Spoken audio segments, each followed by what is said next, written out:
Hey, welcome back to the Lick of the Week videos.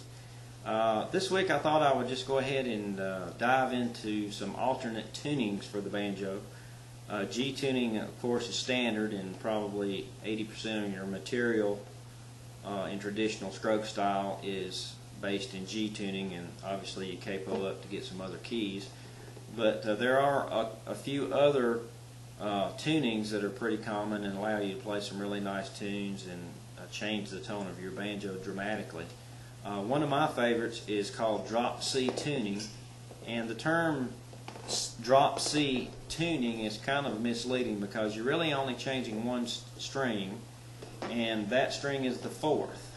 So in drop C tuning, some of Earl's most famous solos include Home Sweet Home, Dig a Hole in the Meadow, which sometimes people call Darling Corey, Farewell Blues, Soldier's Joy, which Earl called Old Folks.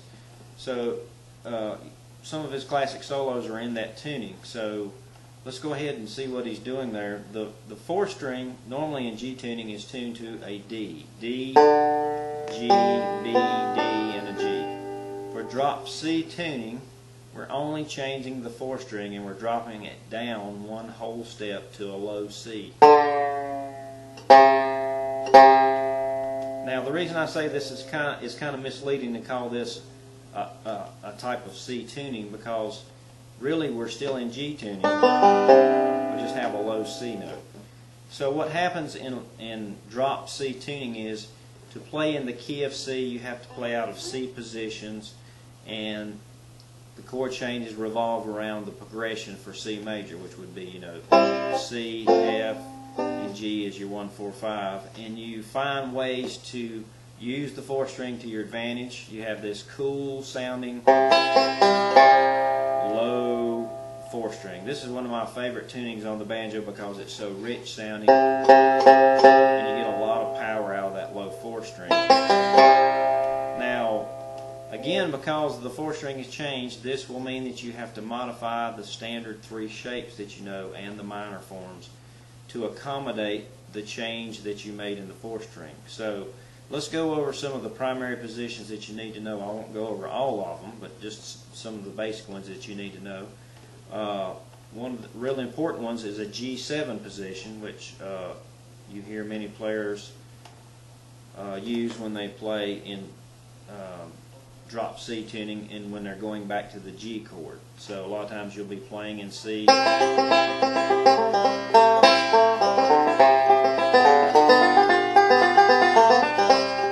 and you'll need to go back to G. Well, a common thing to do would be to play a G7 position. What I'm going to do is hold the first string at 3, which is my F note. This gives me that 7th chord sound. And now, because of the fourth string being changed, I'm going to have to note it at the 2nd fret, which in essence raises the value of the fourth back to a D. Instead of a C, I now have my original tone of D. So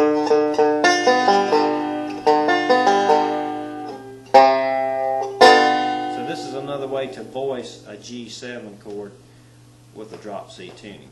Okay, now anytime you're making a number 2 chord shape, which is also known as the D shape, to accommodate the fourth string, normally you would fret the fourth string. Here's my G for the example at 7 and 9.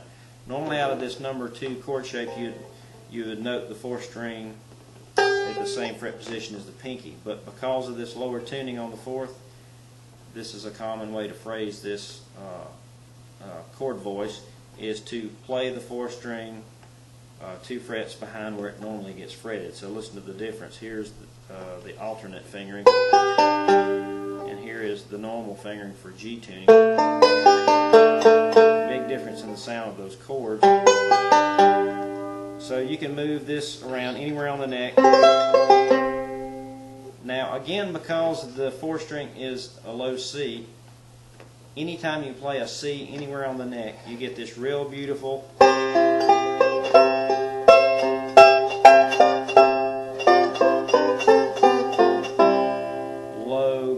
low sound of that C. And it also works against the F and the G.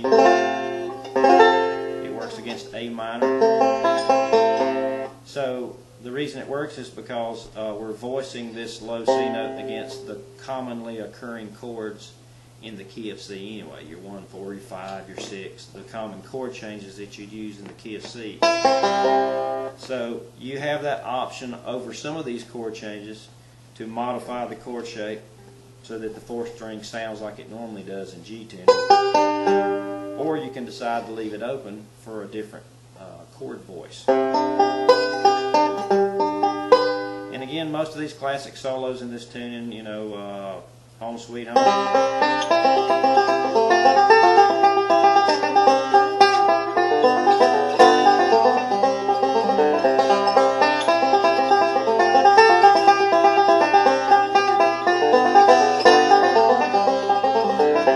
will employ, you know, the G7 position.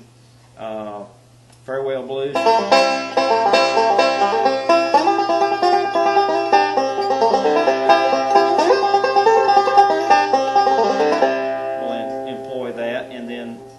Some of the alternate fingerings come into play in the second half of the song,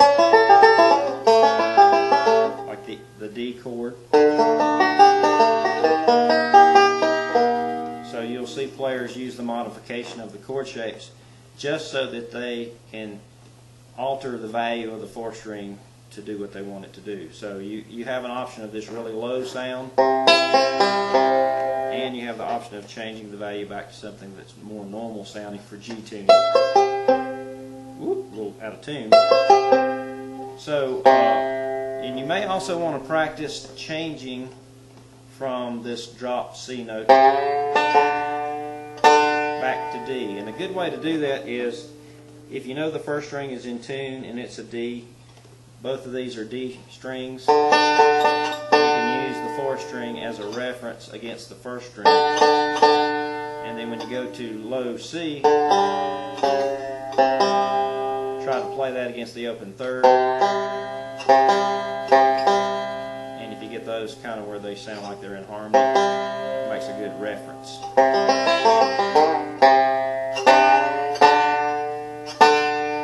And it's really fun tuning, and like we've talked about, most of these classic solos, Dig a Hole in the Meadow,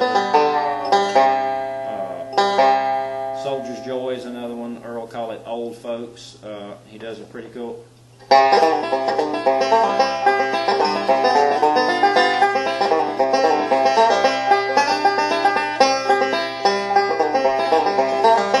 know, so you get some really cool effects with that 4th string. And Dig a Hole in the Meadow.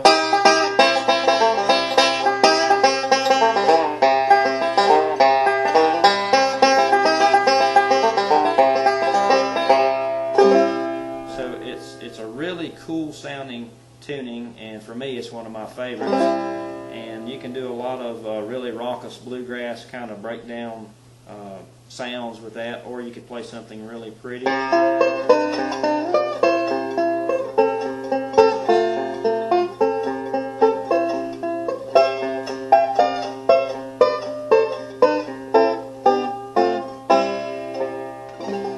So there is some basic information on drop C tuning, and again it's just G tuning with a low bass, and the C part actually refers to you playing out of the key of C using various positions.